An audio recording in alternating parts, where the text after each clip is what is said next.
what we're going to do here is bring forth sort of a introductory video series on really how to counter one of the most major objections. What that objection is that we don't quote over the phone, because it's evidence of a fairly ingrained belief with these auto repair guys. That belief is that there's no way to diagnose something mechanical over the phone. You can't. I mean, it's impossible, and they're totally right. For example, check engine lights. That's going to be any number of like 50 bazillion different sensors that are kind of lying around in that car, and what you need to do is actually plug in a tool, do what you do, and it's going to come up with a list of codes which will then tell you what's wrong with the car. There's no way other than doing that test to figure out why that light on the dash just popped on.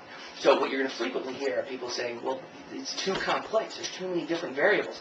And the thing is, they're exactly right. And the way to do that is to immediately identify with the fact that they said that. So they're going to say, well, how are we supposed to quote something on the internet when we haven't even seen it? And the response to that is pretty simple.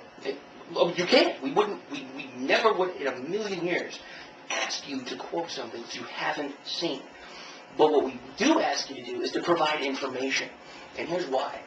The average auto repair professional is one of the biggest fountains of knowledge that you are probably ever going to meet, especially the good ones.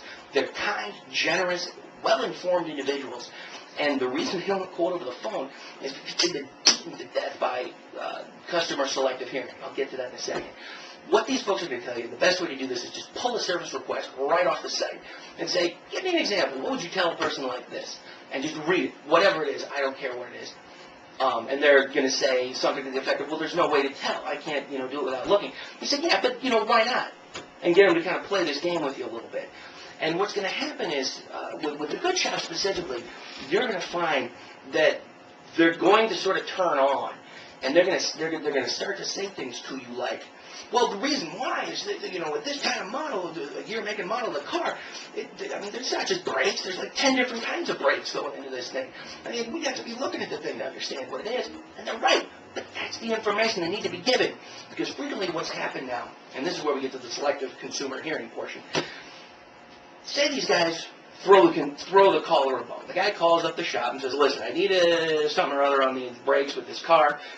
And they're like, fine. Well, it's somewhere between $50 and $200 based on whatever kind of brakes you need. What happens? The guy goes in, sits down, says, yeah, please, just do the brake job. It's totally fine. We're excited about it. And then they get the bill, and they say it's $135. Well, this customer is mad because they said, you said it was going to be $50. And the guy said, no, I didn't say it was going to be 50. I said it was between 50 and 200, depending on which kind of brakes they were. And that's where the problem is that the consumers have this weird selective hearing. How does IanAuto address this? Well, first of all, we give the shop the ability to show those consumers why they've been in business that long. These people are just fountains of information. They're extremely excited to share it, only when you're in the shop, though.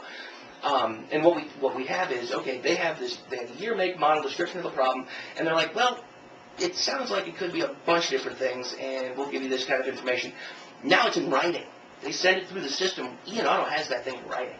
And we encourage the customers to print that stuff out and bring it in. Now everybody's on the same page. You know they need to take a look at it.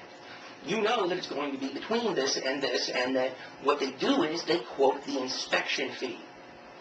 That's a hard and fast one. Everybody has an inspection fee. Well, that's not true. Most shops have an inspection fee. And some of them will even roll it into the overall cost if they approve the repairs.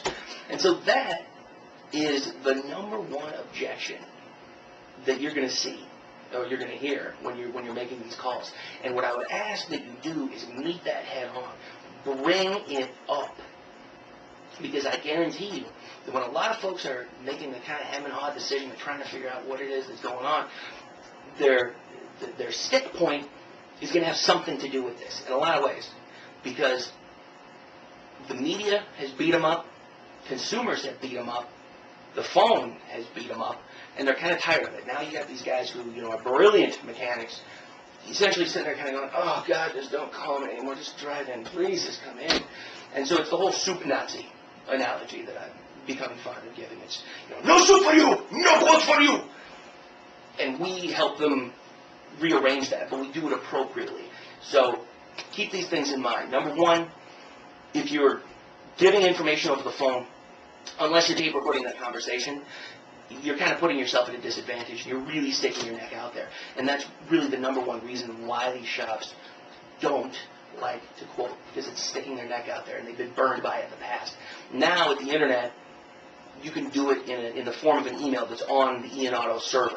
If there's ever an issue, they have it right there. It's very easy to get to. So, keep that in mind, that it's not direct quote. It's probably a shop. Shall we call and see what happens? IanAuto.